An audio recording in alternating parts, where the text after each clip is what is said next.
Sakto morning mga kasakto. So mga kasakto, andito tayo sa ating first batch na talong. 800 kapuno, 850 yata, pero yung nabunot ko mga almost 50 kapuno na rin yung binunot ko. Binunot ko siya kasi yan, mga split na yan, no? Yung mga blanco na yan is sakit isipin, ginastuhan mo tapos yung return niya is nag-yellow o yung yellow mosaic virus na duman. So ngayon kasulukuyan akong nagpapakain every 15 days. So ngayon na 15 days. So kung hindi busy, nasa 10 araw lang kain na naman yung ating talong. So ano-ano ba yung ating maintenance? Bakit gumanito ka ganda yung talbos at yung mga bunga niya still God's blessing, kahit mura mayroong bunga. So hindi pa rin tayo talo doon. So yung talo nito is yung walang tanim. Kung may tanim ka, magre-reply yan sa inyo. So sa first batch ko medyo may kahinaan yung mga talbos, unlike doon sa pinakataas o yung second batch ko na 2,000 kapuno. So maganda-ganda yung kanyang paggalaw o yung pag reply niya sa ating pinapakain. Sa pag-aalaga ng talong, siyempre ngayon mura, yung ngayon is mura, mahirapan ka talaga.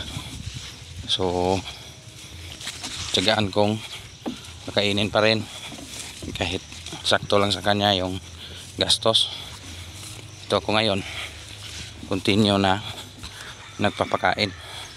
So mahirap kasi guys kung uupo na lang tayo, hindi tayo magpapakain. So sayang yung lifetime ni talong, mas matagal pa na magbigay ng bunga. Bata pa yung ating talong. So kahit mura, tuloy pa rin. At least binibigay natin ni Bayres yung good quality pa rin. Din balik sa ating talong, may katabi itong siling panigang. Siling panigang, maganda yung presyuhan na naman dito. Yung aking panigang, yan o, na takpan na ng ampalaya. Buti na lang na alis yung mga kulot. Yung ampalaya still pa rin o, kahit gapang na yung bunga niya. Yan, meron pa rin. Dito sa talong, consistent yung puno kasi may ipakain pa rin tayo. Ang tanong nito, hanggang saan yung kaya natin i-sustain? Kasi yung kanyang income is kulang-kulang sa kanya natin pakain. Tanong, bakit ito malinis? Kahapon ito may tudling lang yung dinamuhan. At yung tudling na dinamuhan, sinabay ko na rin yung herbicide na Maximus. So yun, contact herbicide, tamaan yung mga nasa gitna, patay. Yung nasa puno, pinadamo. At least konti na lang yung ating expenses sa pagdadamo. So, medyo mataas na yung ating talong. Kailangan na ng investment ng persa o yung palakasan.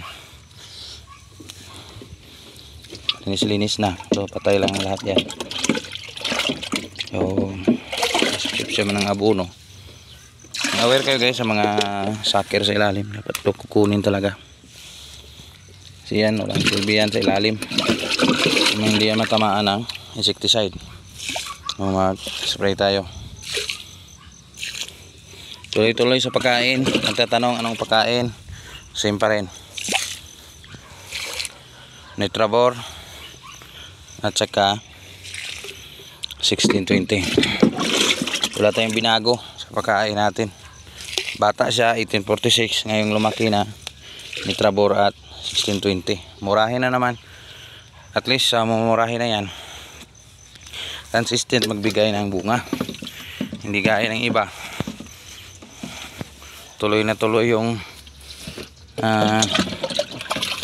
magandang katawan, pero yung mga fertilizer na ginamit nila is mamahal.